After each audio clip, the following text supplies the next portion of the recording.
The Obstacle is the Way is a book that's really geared around a quote from Marcus Aurelius, which is, the impediment to action advances action. What stands in the way becomes the way. Busy is not productive. This show is about the difference. I'm Santi Tacoronte, and on Productivi-Tree, I talk to the thinkers and experts who are reshaping how we understand time, focus, and meaningful work. Subscribe wherever you listen. Let's dig in. Michael Lukich is an analytics executive at luxury marketing agency Hudson Rouge, a former adjunct professor at Georgetown, and a lifelong high-stakes poker player who just published his first book, The Stoic Systems Thinker. What makes him worth 40 minutes of your time is a deceptively simple argument. Modern productivity advice is built on a faulty foundation because nobody taught us how to actually think properly. And until you fix that, every system, habit, and framework you stack on top is just noise. Michael Lukich, welcome to Productivi-Tree. Thanks for having me. I'm excited to be here today. Michael, you have a very interesting intersection between Stoicism, marketing, poker. How did you reach between all these things that you've done?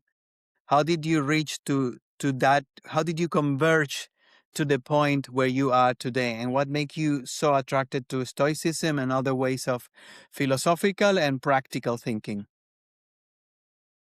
Yeah, I think it's been a long journey. You've kind of laid out, the analytical and data side of things, and then poker, and they're all, I think, different paths that have kind of converged to the point that I'm at now. I'll give you kind of just a brief background about me, and then kind of how that got me to where I am today. So from a professional standpoint, career wise, I've spent almost 25 years now professionally working in marketing, data, and technology. First as a consultant, but also as an in-house practitioner at companies across a variety of industries. Along the way, I've also had a 5-year stint as an adjunct professor at Georgetown, teaching analytics to post-grad students. And most of my career has been about, in that realm, has been around helping organizations make better decisions with the information in front of them. And I think that lends itself to thinking in structure, thinking in frameworks. A lot of that came from an engineering degree background, and then through my years as a consultant, being hammered with very frameworks and structured ways to look at problems and of organizations. Outside of my professional life, for my adult life, I've moonlighted, as you said, as a poker player and really a student of the game, because the game of poker, in my view, is a beautiful game. It's very quantitative. But also at the same time, it's there's a philosophical element of it, right? So there's a game about it. It's taught me more about things like variance and probability and the limits of our control than really anything else in my life. And I think those kind of that was what really brought me into combining a lot of the structured way of looking at things through a data-driven lens, but also layering in the limits of control, layering in variance, layering in luck, which has kind of brought me into the philosophical view of the world too. I didn't necessarily get into Stoicism or philosophy until a few years ago. So this was I had always kind of had that systems thinking, structured lens of looking at the world, and then back in 2022, I left a business, or left a job. I tried to start my own business, and despite all of the effort that I was putting into it, it was failing. Right, it was I was profitable, but I was really, it was a nice side hobby. It wasn't a real business, and I was watching my savings kind of deteriorate a little bit, and that put me into a little bit of a tougher place in my life. I was, full of anxiety. I was full of stress, feeling a lot of pressure. And I happened to, just by chance, come across a Stoicism book while walking through an airport bookstore. It was Ryan Holiday's book, "The Obstacle Is the Way," and that something spoke to me in that book about just the ideas of Stoicism. And "The Obstacle Is the Way" is a book that's really geared around a quote from Marcus Aurelius, which is the impediment to action advances action. What stands in the way becomes the way. And it's the idea here being that our obstacles in our lives are actually opportunities for us to grow, to find paths in life that we can improve upon ourselves, through those experiences. And reading that text kind of led me deeper into the Stoic worlds, which was reading the source texts of Marcus Aurelius, of Seneca, of Epictetus. And as I'm reading, I have this strange recognition that a lot of these ancient philosophers, as in their writing 2,000 years ago, they were saying a lot of the same things that I had read in a lot of these very modern systems thinking texts, just using different vocabulary. And this kind of led me on this exploration of these two kind of lenses combined, systems thinking and Stoicism. And the book that I've been working on over the last couple of years is really the synthesis of that recognition. So you just launched a book. Yes. Congratulations Thank you. for that. Yeah, amazing. Good job. The audience approves too. So Tell us about your book a little bit. I'm curious about the things. Let's break down two topics here first. What is Stoicism? And I want you to condense it, hyper summarize it in 1 minute. What is the philosophy of the Stoics? What did they do different? What they promote? And how did you blend frameworks? Because I read that this is not a philosophy book per se. It's a hybrid book between philosophy, your experience, and your frameworks or frameworks that you use as a consultant, as a professional. Take us through this. Take us first through the Stoicism and then the book. great. Yeah. So Stoicism was founded in about 300 BC in Athens by a merchant named Zeno. And Zeno was a merchant. He was traveling to Athens and he had a shipwreck and he lost everything in the shipwreck. And he happens to wander into a bookstore in Athens. And while he's at this store in Athens, he is talking to one of the patrons in the bookstore and asks him about philosophy, and ultimately was led to the Greek Agora where all the philosophers gathered, and started. That's where he really started his journey into philosophy. And he started traveling with a group of philosophers called the Cynics, and that Stoicism actually descends from the philosophy school of Cynicism. And he took some of the ideas from the Cynics. He found a lot of the ideas that they had was interesting to him, but kind of shifted more towards focusing on living a good and virtuous and flourishing lives. So what I would say about Stoicism is a practical philosophy. It was founded in ancient Greece. It really the modern Stoicism that we know of actually more so developed like a lot of things. It went from ancient Greece to ancient Rome, and it's built around one core insight, which is we don't control outcomes. We only control our inputs and our responses to events. Everything else that happens is we may prefer it or we may not prefer it, but ultimately that's external. So, and the Stoics are training themselves to make this distinction very, very clearly.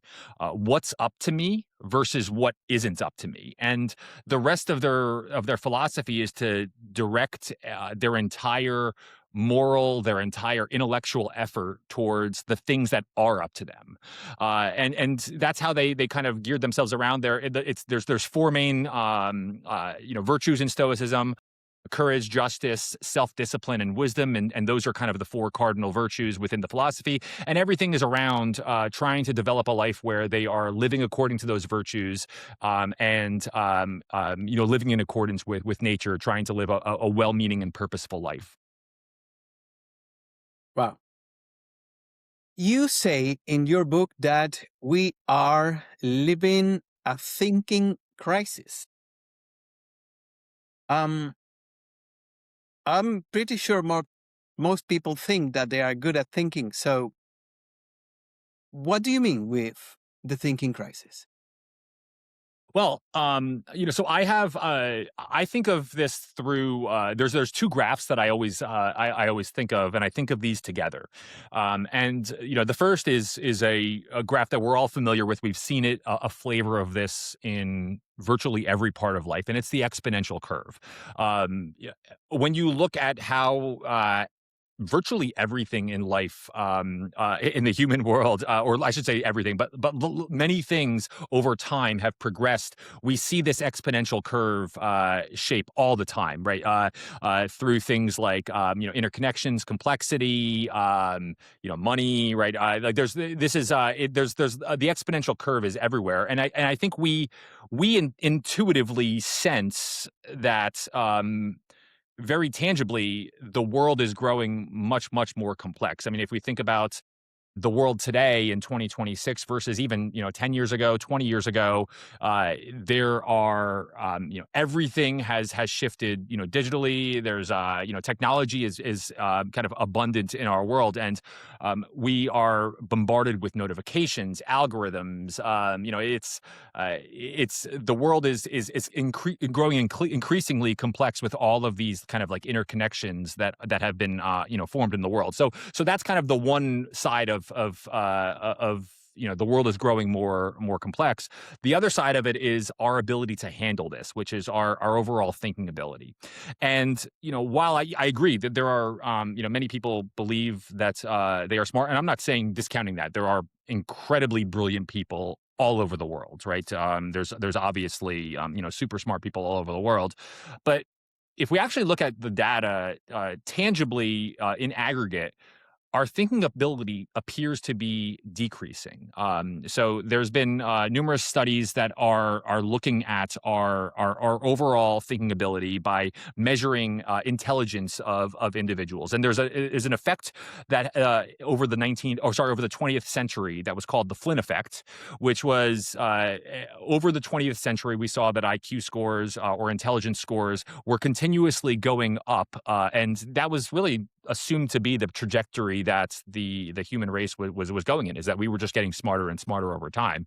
But what we've seen in some data now is that appears to be appears to have plateaued and may even be decreasing. So there's a recent study out of Northwestern University that was looking at various thinking abilities. And what we've seen is that over the course of the last number of years, we've actually started declining in reading ability. We've started declining in some more mathematical abilities. Really, the only areas of thinking where we have not shown a decline and we've actually continued to increase has been in spatial reasoning, which I kind of find somewhat interesting. And my theory on that is actually that uh, we use a lot more technology, so we can start visualizing things through 3D a little bit more effectively through the use of technology. So our spatial recognition is actually increasing, but the rest of our thinking appears to be plateauing. So we have these two curves: the exponential curve that's going up, and then we have this our thinking ability, which is plateauing and going down. I think of those two together and I transpose those two together, and that space between those two curves is what I call the thinking gap. And the first one, the exponential curve, there's nothing we can do about that. The world is going to continually grow more complex. AI is getting more and more powerful by the day. I mean, I still kind of find it amazing that LLMs are less than 4 years old when they feel like they've grown in popularity and power over what they could have done when they were announced and released in a few years ago. So the world is going to continue to grow more complex.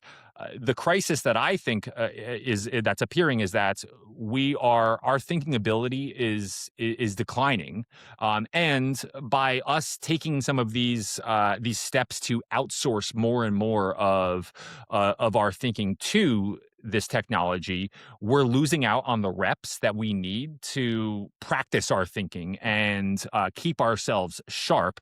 And if we don't necessarily practice and keep our thinking sharp, that we're going to see that decline continue to manifest itself.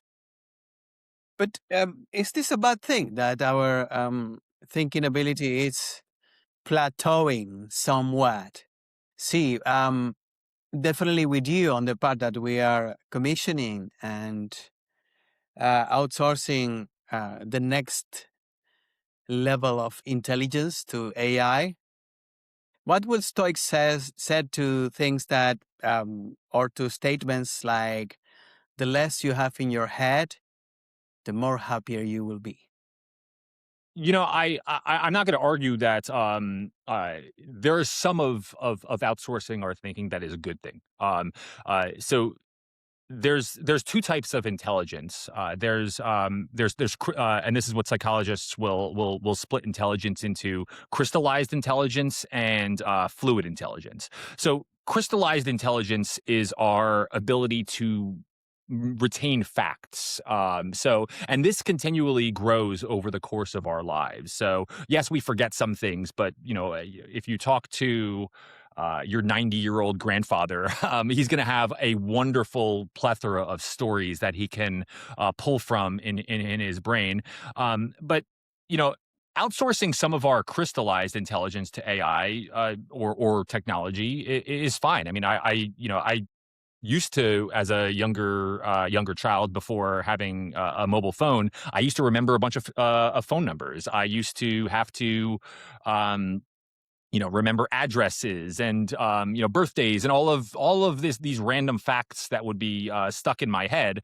That's the crystallized intelligence that we're starting to outsource a lot of that to technology, and I think that that's actually probably a net positive. The other side of our intelligence, though, is called fluid intelligence, and fluid intelligence is it's already a depreciating asset. So if you look at our fluid intelligence over time, our fluid intelligence is our ability to think through problems. It's our ability to work through really challenging situations and be able to navigate our way through those problems.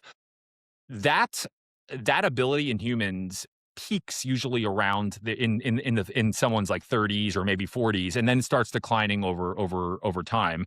Um, that to be able to the more we are outsourcing our fluid intelligence, the more costly it becomes, because we see the peak. The peak doesn't rise as high, and we peak a little bit earlier and start declining faster. So that's the intelligence that we need to continually train. We need to train it by practicing our thinking, by thinking about our thinking, which is called metacognition, and by practicing this, we're not going to necessarily fight time, right? Like, we can't obviously win this battle. Our fluid intelligence is going to continually decline over time as we get older and older, but that's what helps prolong us. And I kind of look at this as like, this is our mental fitness, and this is our going to the gym just like we would physically to keep our bodies from declining over time. Practicing our fluid intelligence and continually working on that is what keeps our mental faculties from declining over time. What kind of practices can the audience do to keep their fluid intelligence um, sharp, or do this fitness, or do this exercising that you're talking about? What is it? Languages, doing math, reflection, meditation? What's your recommendation? All of the above, and there is no one magic program to do so. It's really about being very conscious and purposeful in our thinking. I will refer people to there's two systems scientists. They're out of Cornell University that I cite very heavily in the book. I devote the entire chapter 2 of the book to them, and their names are Derek and Laura Cabrera. They are they've written a couple systems thinking books, and they're really, in my view, they're two of the more leading modern systems thinkers in this space. But they have a theory that they call DSRP, and DSRP stands for distinctions, systems, relationships, and perspectives. And they argue that these are the four universal patterns of organization in thought, and we can go through each of these individual, ones DSRP, but for each of those, they have specific moves that you can actually practice. Practicing making distinctions, which is drawing a line between what something is and what something isn't. Practicing understanding about systems, which is understanding the concept that every whole is made up of parts, and even those individual parts are their own systems that are made up of parts themselves. You can practice thinking about relationships, which is the interconnection of things, how everything kind of relates to one another. There's a push and pull with lots of things, and there's interconnections that we can see in the world. And then practicing looking at perspectives, which is understanding that everything has a point and a view, right? So there's what I see when looking at something might be different than what you see, which might be different than what somebody else sees. But all of those perspectives can help us, by understanding those different perspectives, we can start understanding a little bit more about the world. And again, there's no magic way in which we can, just magically think better. But what the Cabreras have shown is by actually actively practicing these moves in some controlled experiments, they've seen people's thinking increase, thinking abilities increase upwards of 380%, which is, you don't usually see lifts that high in academic studies, but just the conscious recognition of and bringing this to the forefront of thinking about these very specific moves massively increased, the performance of how people are actually thinking through problems in real time. Mhm. So the DSRP, it's a framework by the Cabreras that we can read in their books. How Correct. how does it look in practice, more or less? And just to bring it down to our daily lives, Michael. I'm going to take a decision, or I'm in the middle of something, work, a project, family. How do you put this in practice? And it can be as simple as you want to put it. Yeah, well, I mean, if you think through each of these four individual rules, we can see examples of those anywhere, right? So, I'll just use the first one as an example, which is distinctions.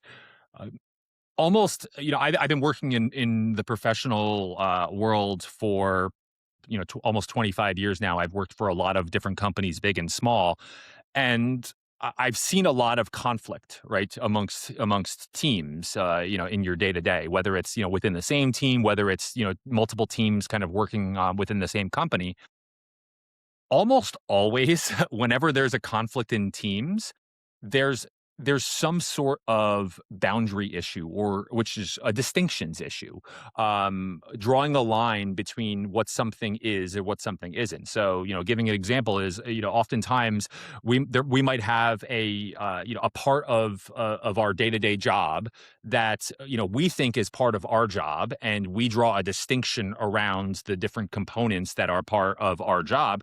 Whereas somebody on a different team might think a component of that is actually their responsibility, or they may not necessarily think that's actually part of our responsibility. And we have this argument or disagreement because we both drew different distinctions. We both drew a different boundary about what was my job versus what was somebody else's job. We can extend that to our personal lives too, right? I mean, I have two daughters who are, they get in their own share of conflict themselves, right? Just naturally, just growing up in life. And, again, oftentimes their conflict is based off of a distinction. One person is playing with a toy. One of my daughters is playing with a toy, and the other one thinks it's her turn to play with that toy. She has drawn a different distinction in her brain around, it's my turn now for that toy, while the other one has a slightly altered distinction. No, I'm actually already playing with this toy myself. So they've drawn these different distinctions, and because these aren't necessarily aligned, we see that conflict manifest itself. And again, this happens everywhere. I mean, that's just the one of the rules, and I can keep going for specific examples through the systems, relationships, and perspectives as well.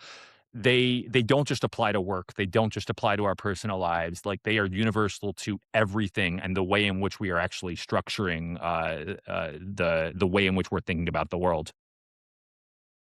Definitely something to dig in, Michael.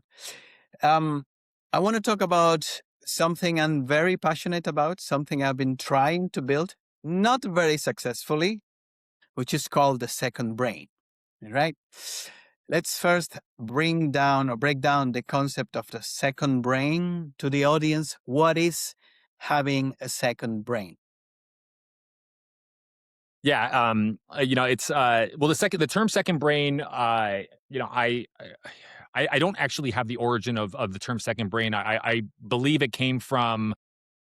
I don't actually know the complete origin of the term second brain, but it was popularized in a 2022 book, or at least this is where I came across this, was a book by Tiago Forte, who's a productivity expert, called "Building a Second Brain."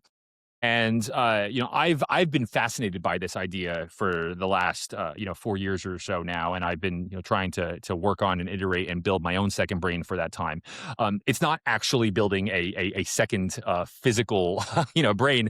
The way to think about the second brain is having an external system outside of our own heads that can help us manage the knowledge that we capture over the course of our lives. And this idea is not limited to just technology. I mean, there are analog second brains as well too. I have a notebook right here. Like, you can argue that a notebook is essentially a second brain too. It's a place outside of our brain in which we can process and organize and store our thoughts. Um, you know, the uh, the way in which I think about a second brain, though, is that it should be something that we utilize to enhance our thinking. Right? It's we and the problem statement to me is pretty.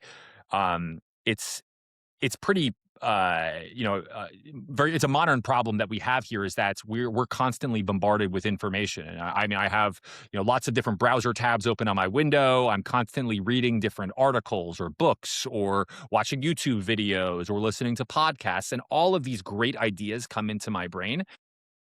Trying to sort all of that in our own brain, our first brain, right, is a really challenging endeavor. And that's where a second brain can come into play, is taking all of the knowledge that we consume and we accumulate, and then organizing that in a second external place so that we can access that later.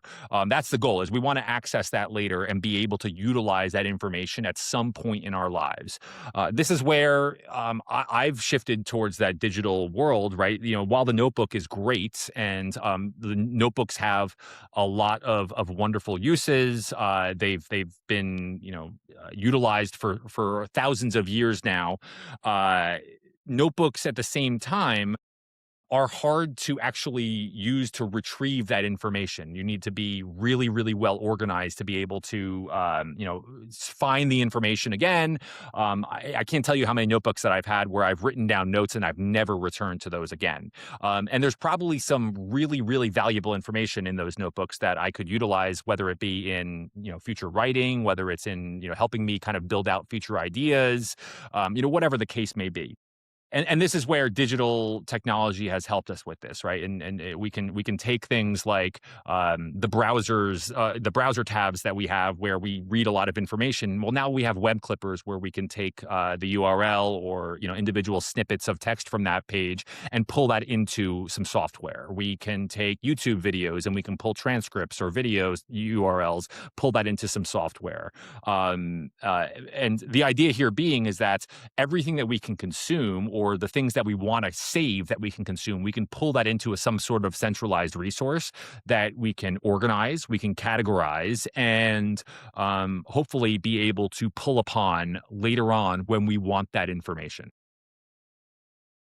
Very interesting. Do you think that this could help us with our fluid intelligence when it start decaying and around your 40s, 50s?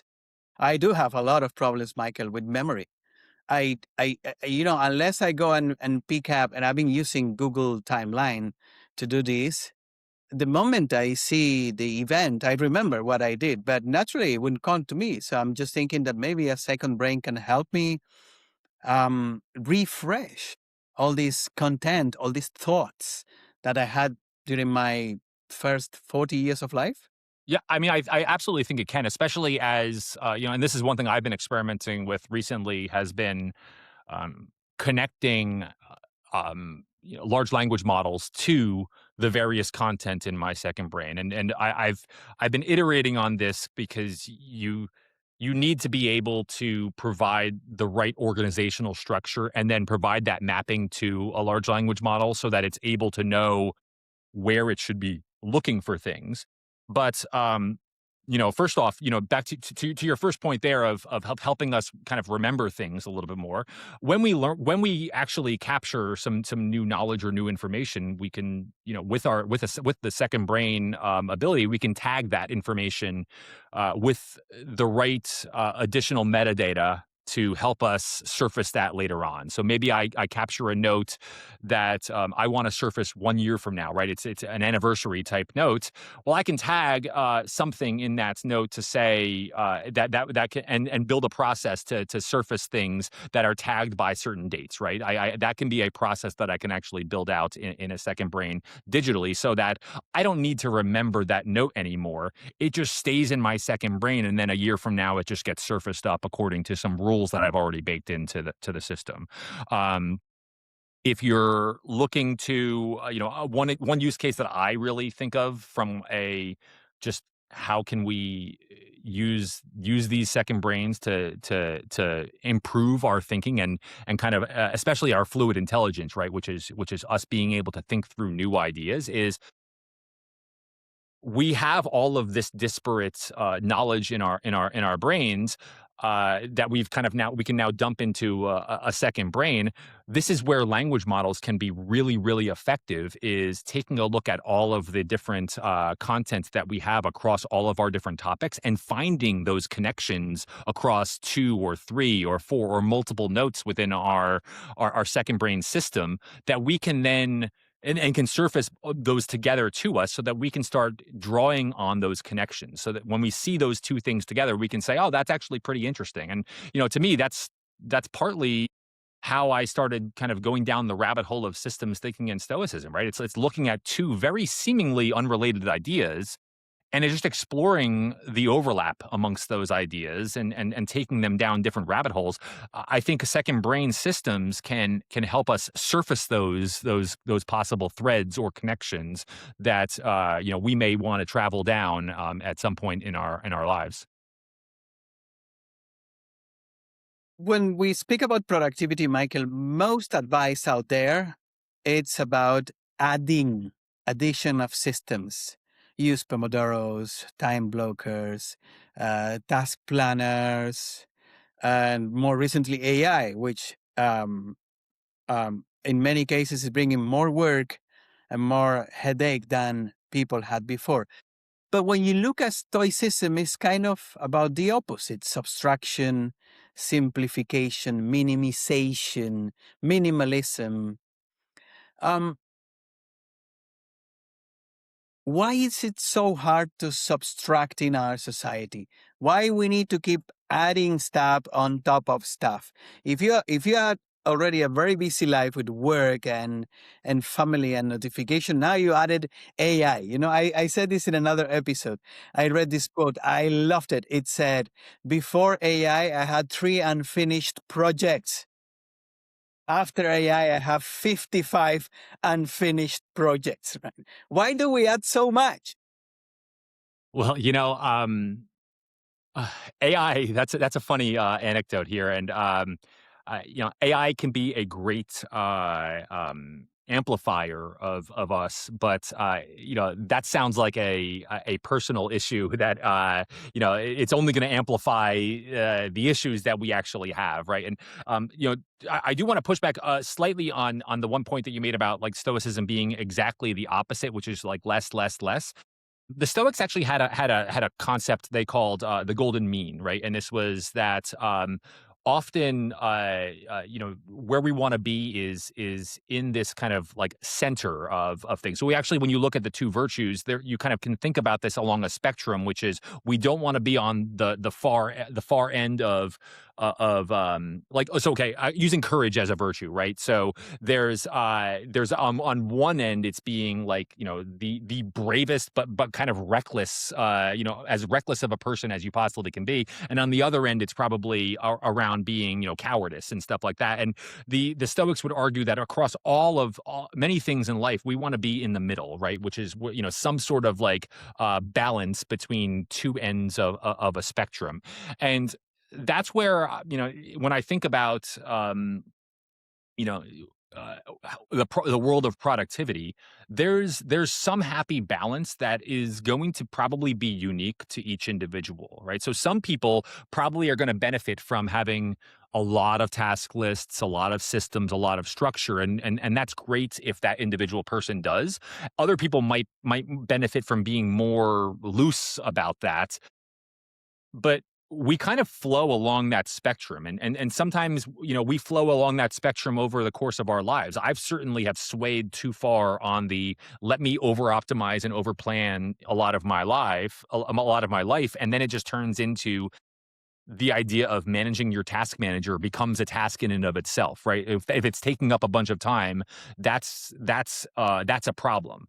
But I've also swayed on the other side of things where maybe I'm not managing things enough, and then I'm dropping the ball on things, I'm forgetting things, and I need actually more structure. And I think each person needs to self experiment to figure out where they should be on that spectrum. Uh, you know, I in my mind, I try to think through principles, not a sheer number, right? So when I think through trying to be productive and building productivity systems, is I want to introduce systems that are not going to add work to my plate. I want to introduce systems that are going to keep as little friction as possible to actually following that system.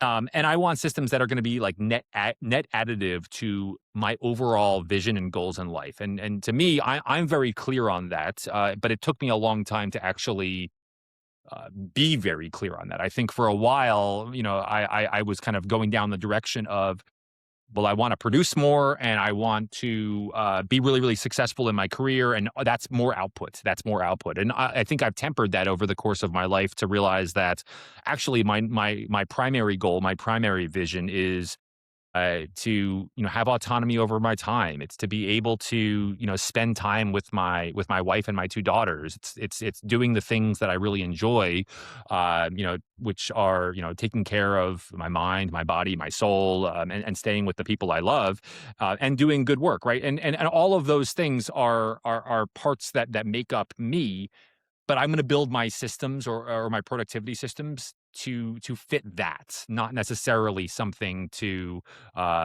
build a system and then see where that takes me. Michael, I went to your website and I found something called the circle of Hierocles. Hierocles. Good that Hierocles.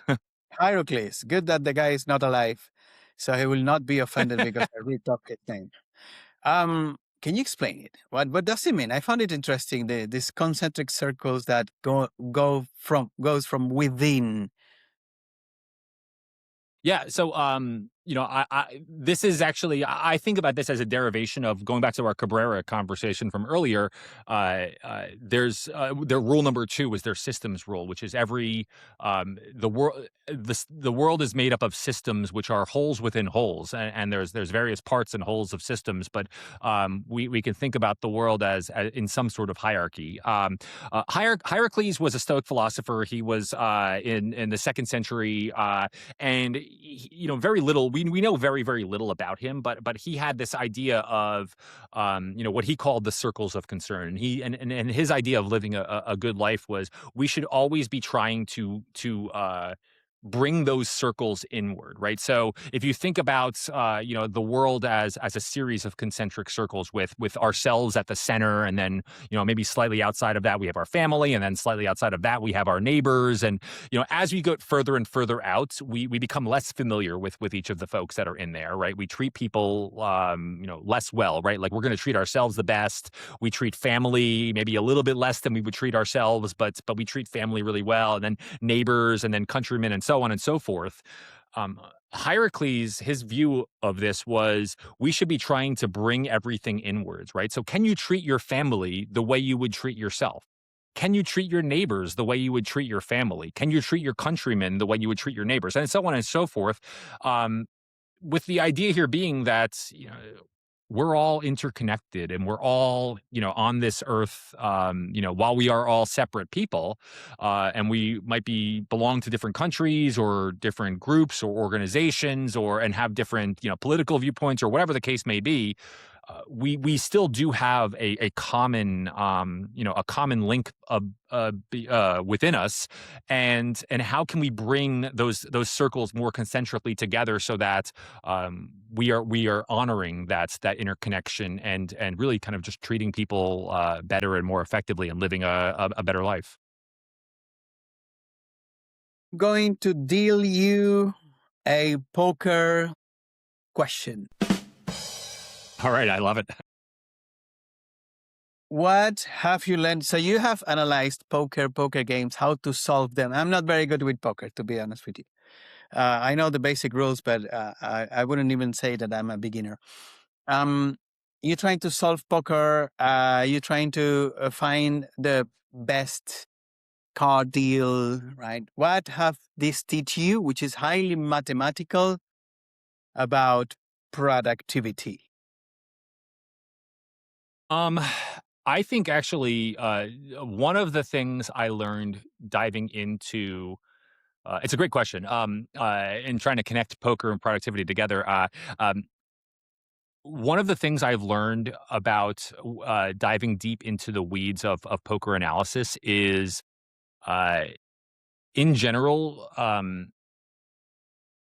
prioritization of the bigger things that actually make a difference and matter, right? So I've been playing poker since 2000 2001, when I was in college, when I was playing with friends, and I studied the game a lot. I mean, when I started playing actually very seriously, this was 2003. I read so many different poker books, and there was lots and lots of theory out there.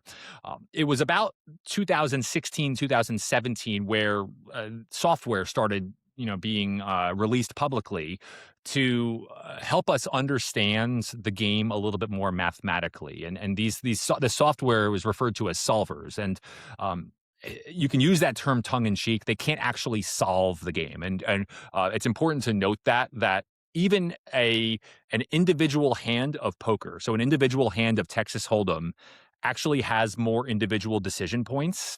If you think about the entire game tree, there are more decision points in an individual hand of poker than there are atoms in the universe, which is wild to think about, right? So, like, anyone who says that we've actually solved the game of poker is, you can laugh about that, because we haven't, and we don't have the computing power to be able to do so. But the software, what it does do is it estimates equilibrium between two players and two ranges of hands, fairly well. And what you can use is the software for is to develop some very complex scenarios where you can take, the set of hands that you might have in your hand at any given point in time, and match that up against the set of hands that an opponent might have, and see the optimal way to play each and every hand in your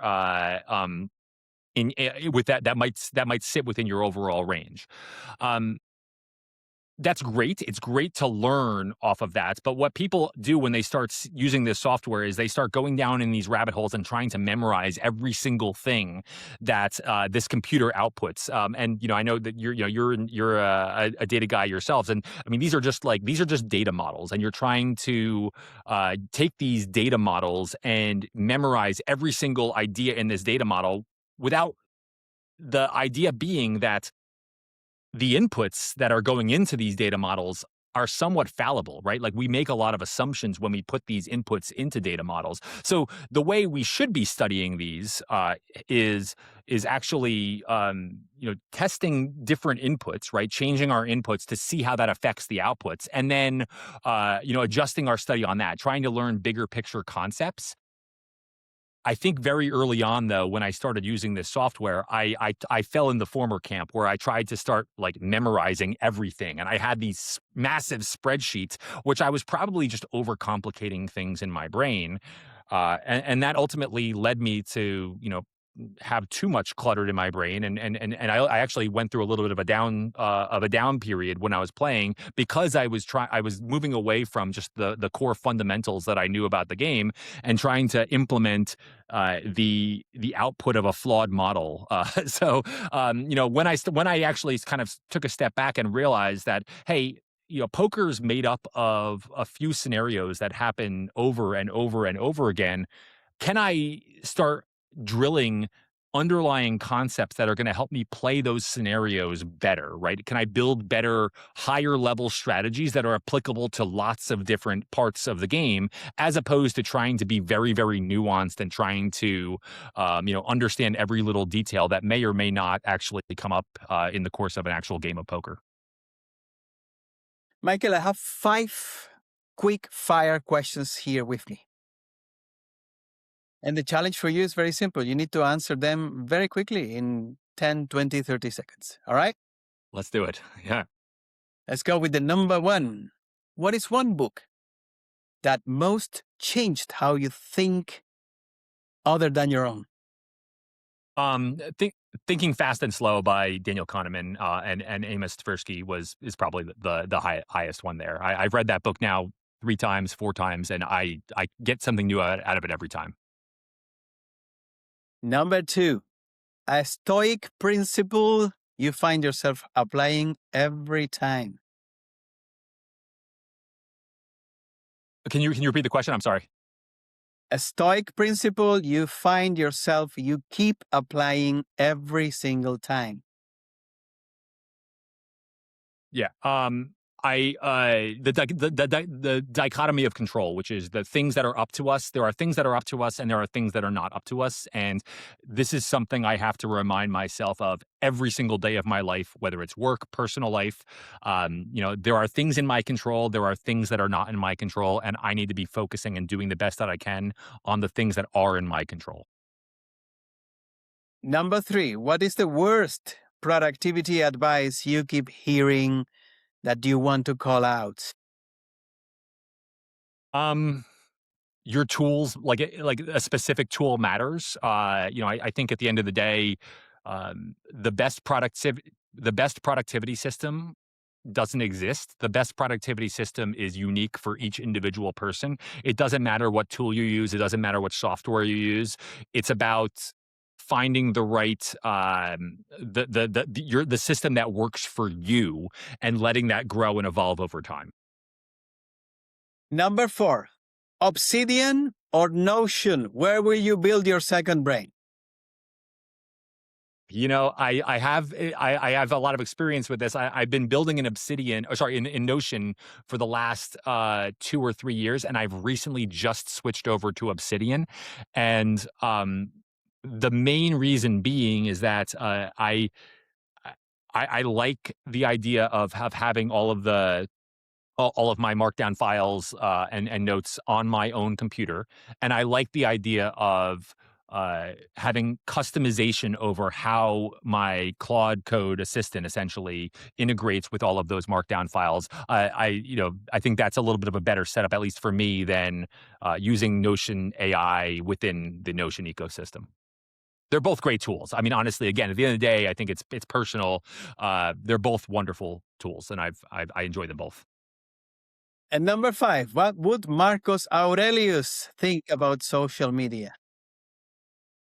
Um, I think he would caution us not to care about what other people think.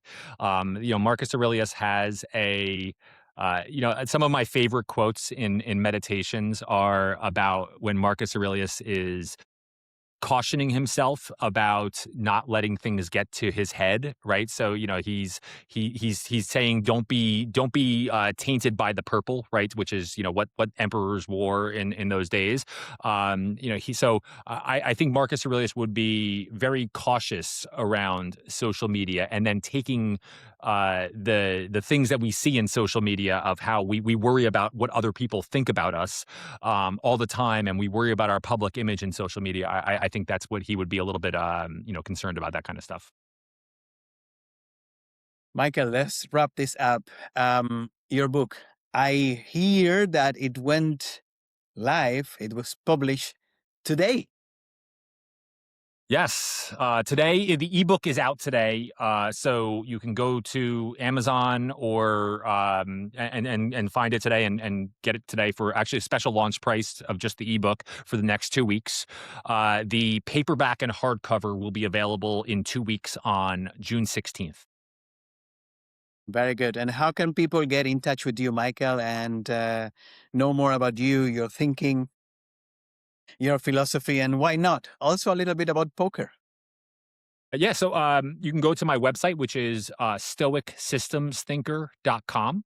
I have information there about the book. You can subscribe to my newsletter, which is free. I write essays about these types of ideas every 2 weeks or so. I write a lot about productivity, Stoicism, systems thinking, and really kind of whatever else is relevant in my in my mind at any given point in time. And you can get the book there too. So. Yeah. Michael, thank you very much for being with us today. I like to always take out a couple of nuggets or some takeaway from my conversations with guests. The one I'm taking today is that productivity, it's very different for everyone. And based on all you just said, productivity, it's getting closer and closer as an eclipse that is getting together to happiness, because there is happiness in being accomplished. There is also happiness in output. There is happiness also in being content with yourself and with what you're doing and your physical feelings and sensation, as well as your mind. So I'm very happy to hear that even with such an old philosophy and all the changes that we have in society, we're getting closer and closer and closer to this eclipse where productivity, it's super, it's next to being happy. And being happy, it's also different for every one of us. So my final takeaway for our audience is, look for the productivity model that works for you. Even if in my courses and in my newsletter, I teach a lot of techniques, as you will said, Michael, it might not be with you. So just teach it and do what works for you. Michael, thanks so much for being with us today.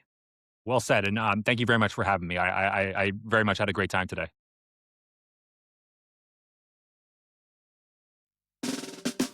Thanks for listening to Productivi-Tree. I hope you found something useful in today's episode. If you did, and it helps improve your life even a tiny bit, that'll make me really happy. Remember, you can find Productivi-Tree on all major podcast platforms like Spotify, Apple Podcasts, and Google Podcasts. If you enjoyed the show, why not share it with a friend who might also find it helpful? Until next time, and keep growing and stay productive.